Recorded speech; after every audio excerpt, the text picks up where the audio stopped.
Hi, everybody. It's Miss Kim. And Miss Laura. She forgot who she was for a moment. Just a moment. I remembered.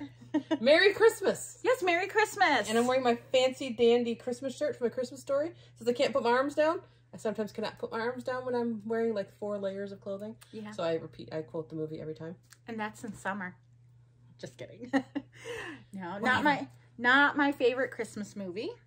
I tell her to be quiet because no, it is the best Christmas movie.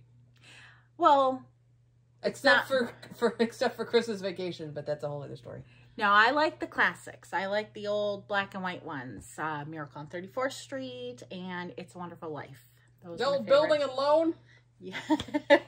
Have seen it once or twice. Yeah, it's a good one. If you haven't seen it, I recommend watching it. But yeah, those are probably my favorite. But also the Santa Claus. Oh, I do love the Santa Claus. Yeah. And then I don't know what else there is. Oh, there's so many. I just only watched the There's so many. There's watching Christmas movies is that happens the day after Thanksgiving. Love it. Yeah. This year it happened on Thanksgiving. I was not there, so I didn't have to watch them. But either way, so what this week we're reading is I read Snowmen at Christmas. Yeah. I love all the Snowmen books. It's about pretty much what the snowmen do on Christmas at night when everyone else is asleep. It's really cool. So I love all this. I recommend reading all of the Snowman books. They're great. There's like 6. Yeah, it's a really good series. I do like the Snowman books. Yep. Newt just hit the camera. Yeah, the dog's down here knocking into the camera. That's why it's shaking a little bit. I read Russell's Christmas Magic, which is good. It's a funny one.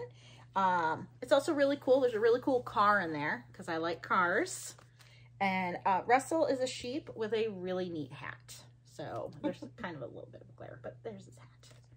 So this is a fun story. You know, we apologize the dogs are not in the video this time. They heard that we wanted to put hats on them, and they all ran. Yeah, I did try to put the blue one on Newt because it matched his coat. It didn't take, and now he's laying over here making fun of us because he's not wearing a hat, and I am. So yeah.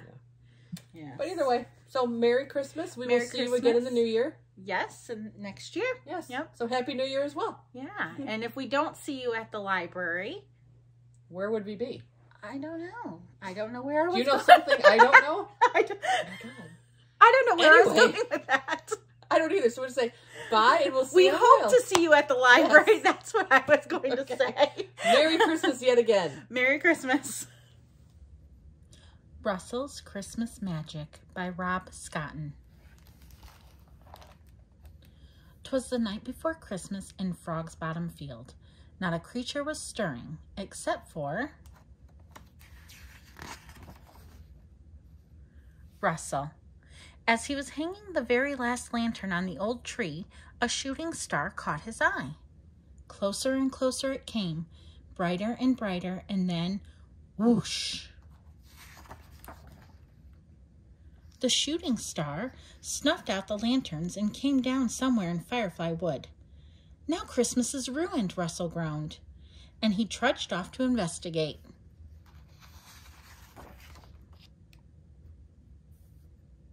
He came upon a small, round man brushing snow from his belly. "Santa!" Russell exclaimed. You see? You see? You shouldn't see me," Santa said. "The sleigh is broken, and so is the Christmas spell. Christmas must be canceled." The sleigh was beyond repair. "First Christmas is ruined, and now it's canceled," said Russell. What's a Santa to do? An idea bounced around in Russell's hat and settled on his head. He raced to his workshop, grabbed his tool chest, and headed for a snowy mound. Russell dug and dug until a rusty old car emerged. "How can that help?" Santa asked and sighed. So Russell welded this part to that. He hammered and sawed and banged and clattered. Finally, he turned to Santa. "Well?" Russell asked sheepishly. "Russell, it's wondrous, magnificent, a thing of beauty, a work of genius," Santa gushed. "Will it work?" As Santa harnessed the reindeer to the new sleigh they began to disappear. "I can't see you," said Russell. You see, you can't see me. The sleigh is fixed, and so is the Christmas spell," cried Santa. "Christmas is uncanceled." "Will you come with us?" asked Santa. Will we be gone for long?" asked Russell. "For the blink of an eye," he replied. Russell felt for the sleigh and climbed aboard. "I can see you again," he said to Santa. "Of course! Now you're part of the Christmas spell," cried Santa. "Now Dasher, now Dancer, now Prancer and Vixen, on Comet, on Cupid, on Donder and Blitzen." Up, up, higher and higher they flew. Across land, across oceans they sped. Through the magical northern lights they passed. They visited all the children of the world and left presents for each and every one. In the blink of an eye, they were back in Frog's Bottom Field. Santa waved his hand and presents appeared. Santa gave Russell the very last present. Inside was a tiny glass bauble.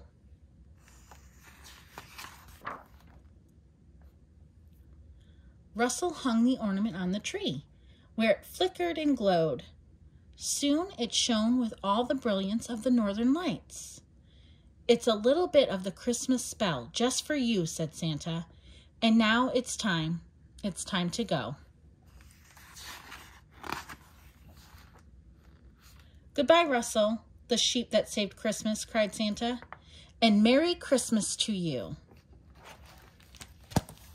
The end. Snowmen at Christmas by Carolyn Buhner.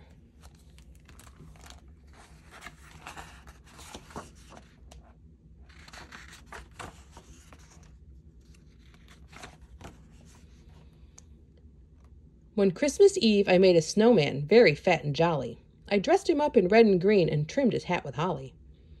I saw his arms were trembling as if he couldn't wait. It made me start to wonder, how do snowmen celebrate?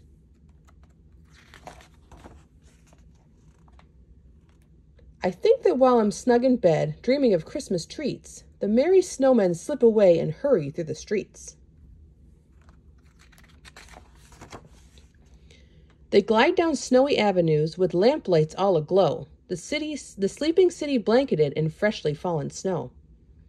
They pass by toy shop windows framed with twinkling lights, pausing for a peek or two at holiday delights. The jolly snowmen gather from everywhere around for a Christmas party in the center of the town. Waving to each other, they call out cheery greetings, all their friends and family so happy to be meeting. A few merry snowmen start trimming the square. Soon holly and icicles are strung everywhere. And then, reaching high for everyone to see, they hang balls of snow on a big Christmas tree.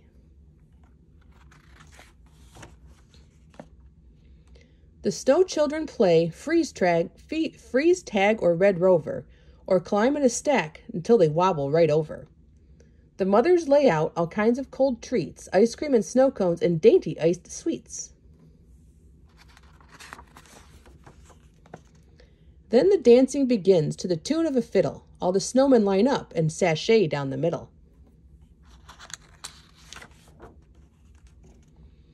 Someone says, "Hush, could that be a jingle?" Then over this hill glides the snowman Kris Kringle.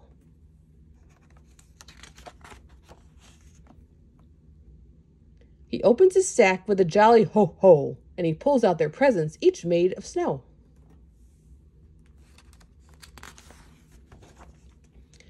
Santa sips his cocoa, the reindeer romp and play, and then with a whistle, they're off on their way.